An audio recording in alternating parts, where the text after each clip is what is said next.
سورہ حج آیت نمبر 27 کی تفسیر بتا رہا ہوں. اللہ پاک نے فرمایا ابراہیم پہاڑ پر کھڑے ہو جاؤ اور لوگوں کو حج کا بلاوا دے دو. حضرت ابراہیم علیہ السلام نے عرض کی مولا یہ میری آواز کہاں تک جائے گی؟ زیادہ سے زیادہ ایک گھر میں جا سکتی ہے, 2 3 4 5 6 7 8 9 10 اس سے آگے نہیں جا سکتی ہے. اے مولا میری آواز کتنے لوگ سن سکتے گئے؟ حضرت ابراہیم سے اللہ نے فرمایا ابراہیم پہاڑ پر کھڑا ہو جا, آواز لگانا یہ تیرا کام ہے, آواز پہنچانا یہ میرا کام ہے. سبحان اللہ.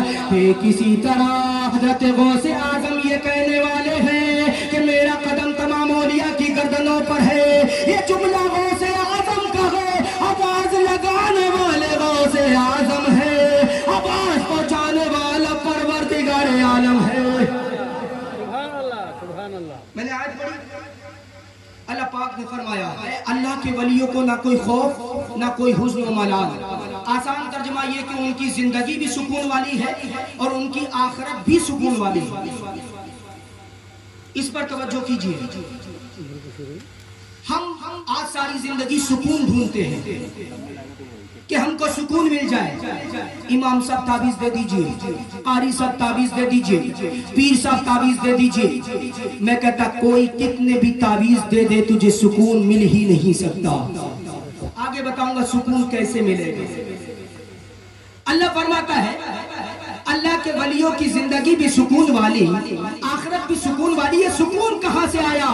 ہم سمجھتے ہیں یار مرغا, چکن چنگیزی مل جائے, کالی مرچ مل جائے, فرائی مل جائے, دسترخوان پر ساری اشیاء موجود ہوں, اس میں سکون ہے, ہم یہ سمجھتے ہیں. لیکن سنو, کالی مرچ میں سکون نہیں ہے, اچھی غذاؤں میں سکون نہیں. اگر سکون اچھی غذاؤں میں ہوتا تو بغداد کا شہنشاہ 40 سال تک پیڑ کی چھال کبھی بھی نہیں کھاتا. اگر سکون اونچی بلڈنگ میں ہوتا, ہم سمجھتے سکون اونچی بلڈنگ میں ہے, اگر سکون اونچی بلڈنگ میں ہوتا یقین جانیے سب سے اونچی بلڈنگ اجمیر کے سلطان میرے خواجہ پیا کی ہوتی. آپ نے دیکھا کس طرح زندگی حضرت غوث اعظم نے گزاری, کس طرح حضرت خواجہ پیا نے. اور اللہ کیا فرماتا ہے کہ اللہ کے ولیوں کی زندگی بھی سکون والی, آخرت بھی سکون والی. ہم سکون کہاں ڈھونڈ رہے ہیں؟ اونچی بلڈنگ میں, اچھی بلڈنگ بن جائے, خوب اونچی 4-5 منزلہ اور بڑھیا ٹائلز وغیرہ لگ جائے, قالین بچ جائے, ہم سمجھتے ہیں یہ اچھی بلڈنگ بن گئی اب ہمیں سکون مل جائے گا. نہیں, ہم سمجھتے بہت اچھی کار مل جائے, لگزری کار مل جائے, اس میں سکون ہوگا. میں کہتا ہوں نہیں, اس میں سکون نہیں ہے. ارے سکون کہاں ہے؟ تم کہتے ہو امام صاحب تعویذ دے دیجئے, تم کہتے پیر صاحب تعویذ دے دیجئے, تم کہتے قاری صاحب تعویذ دے دیجئے, آپ مجھے سکون نہیں آ رہا. میں کہتا ہوں اس قوم کو کبھی سکون آ ہی نہیں سکتا جو قوم اپنے نبی کا دل دکھاتی ہو. یقین جانیے اللہ فرماتا ہے کہ اللہ کے ولیوں کی زندگی بھی سکون والی اور آخرت بھی سکون والی. ان کی زندگانیوں میں سکون کہاں سے آیا؟